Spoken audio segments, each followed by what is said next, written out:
Greetings, radiant souls, and welcome back to Arise and Shine with me, Dr. Vivian. Today we are looking at an important subject, a subject that is close to home to each and every one of us: resilience in parenting, raising strong and confident children. So we are looking at this extraordinary journey of parenting, exploring the art of fostering resilience in our children.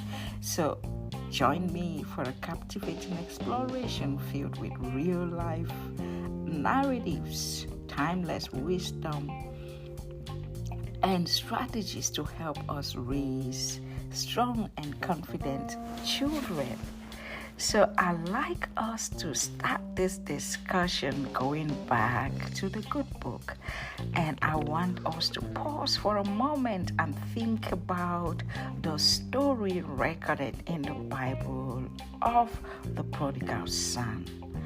You know, parenting, whether you're a mother, you're a father, you're a foster parent, adoptive parent, and all kinds of blends of parents that we have out there, you would come to realize that every child is unique.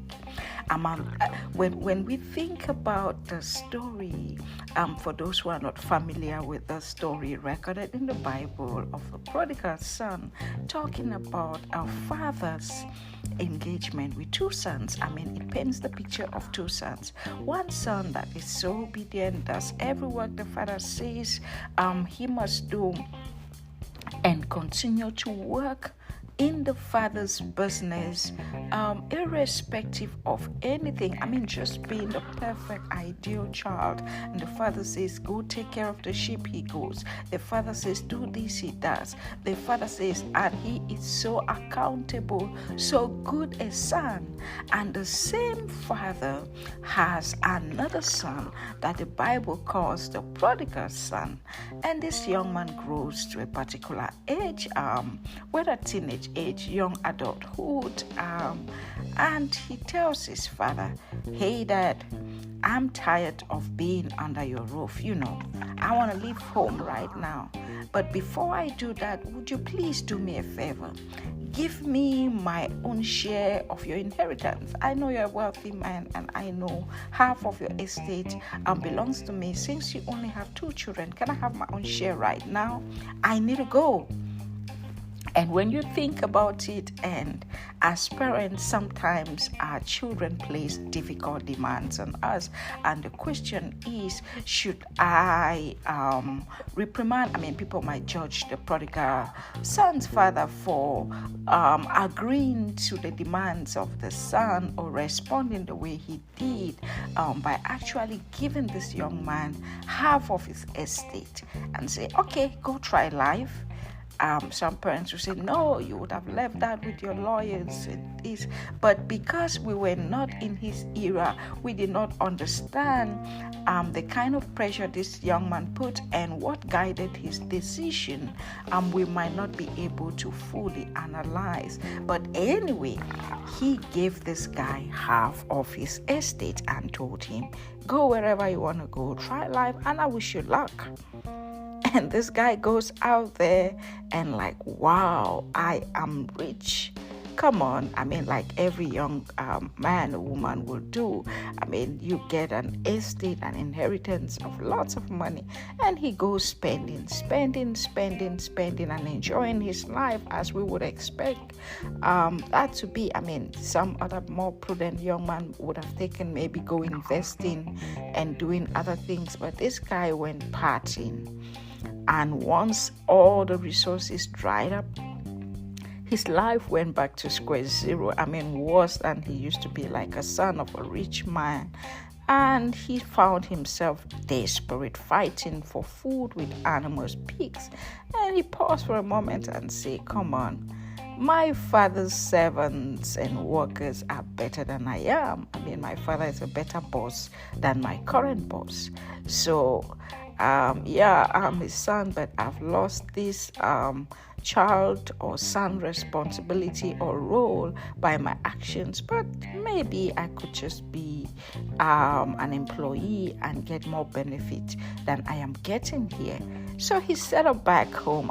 Pause for a moment, and being that father and thinking about how much you've worked hard to build your estate, and you see this young man who has really squandered half of your estate returning home. And if you think about it in real life, different kinds of emotions, different kinds of thoughts will go around your mind when you see this young man.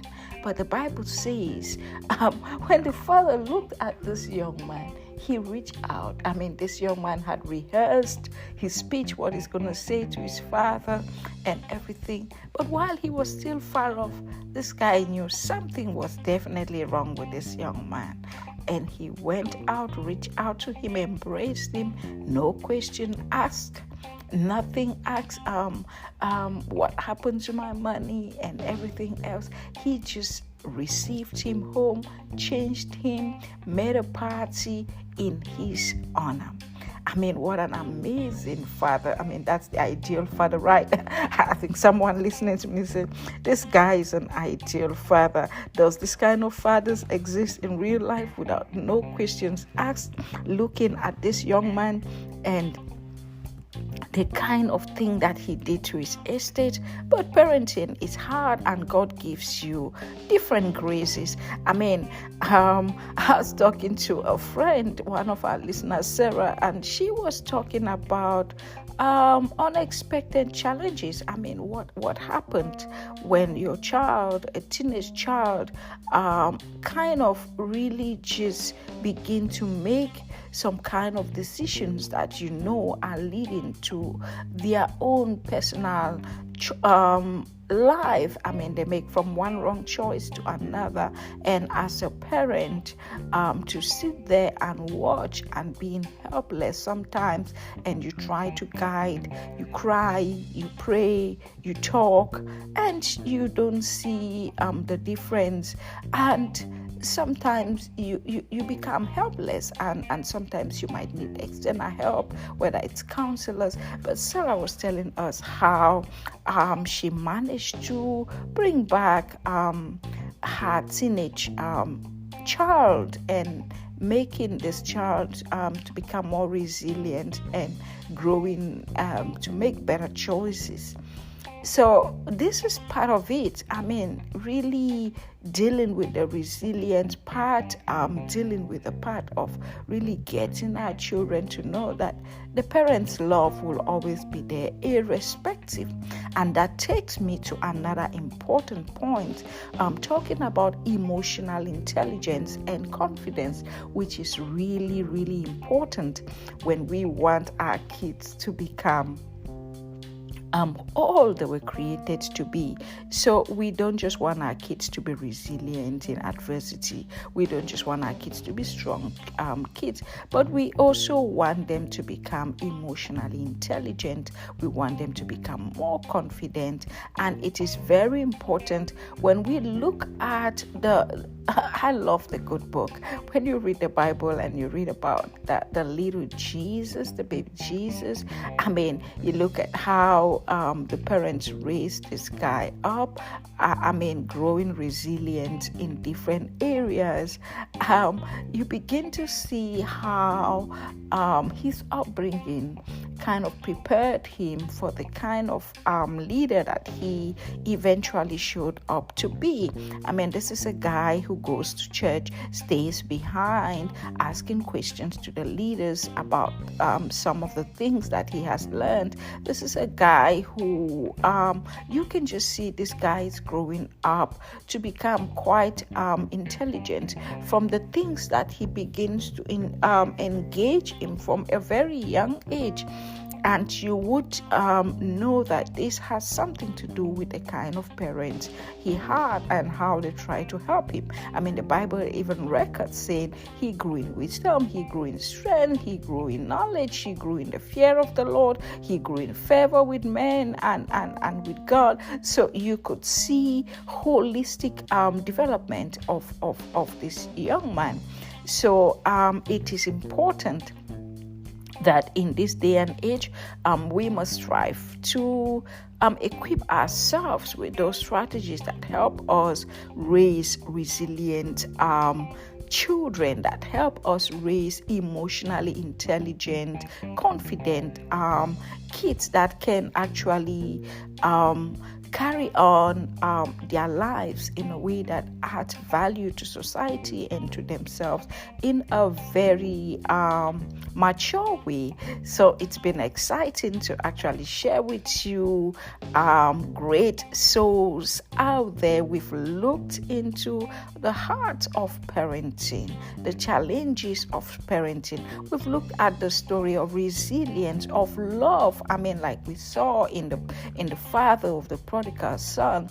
We've looked at the importance of raising strong kids, and we talked about the story of Jesus and the parents Mary and Joseph, and how this young man grew up to be so strong, so emotionally intelligent, so confident as a young man. We've also looked at different stories. I mean, when we look at stories in the Bible like that of Hannah, if you've read the story of Hannah and her son Samuel, and how this young man grew up and was serving in the temple according to how he was raised by the mother, and the mother wanted him to serve. She made a commitment and she raised him to be that guy who served very well.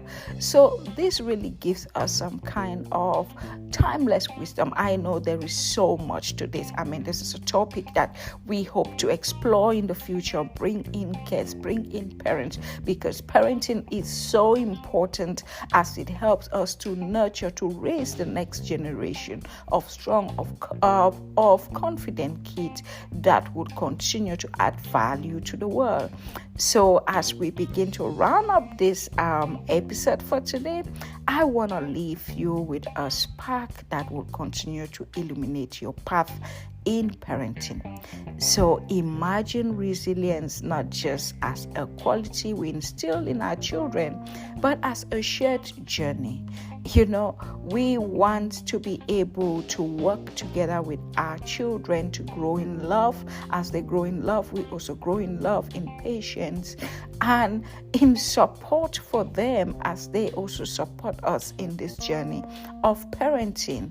So now let me share with you from the good book, Proverbs 22 and in verse 6, it says, train up. Other versions say, teach a child the way he should go, and when he is old, he will not depart from it. And that is why parenting becomes so important, especially when they are so young. What do we teach them? What values do we instill in them? How do we help them so that when they grow old, they can know that this is what my parents taught me? So our role as parents is not just about the present, it's also about shaping a future where our children can stand resilient and confident in the face of any kind of life challenge. So I am really deeply moved when we look at some of the stories, whether of the prodigal son, of our sister Sarah, who shared how she dealt with the adversity of her child, making one bad decision upon another. So, and how this really empowers parents, strengthens parents, and builds family bonds irrespective of the challenges that come. And you see that these also help us build an enduring spirit, in our children. So as we say goodbye to this episode, I encourage you to share your stories of resilience in parenting. Share your triumphs, share your strategies that have strengthened your family. Subscribe and stay connected. And let's continue to arise and shine together. Until next time, may your parenting journey be resilient, your children be confident, and may you continue to rise above all the challenges. Keep shining, nurturing souls out there.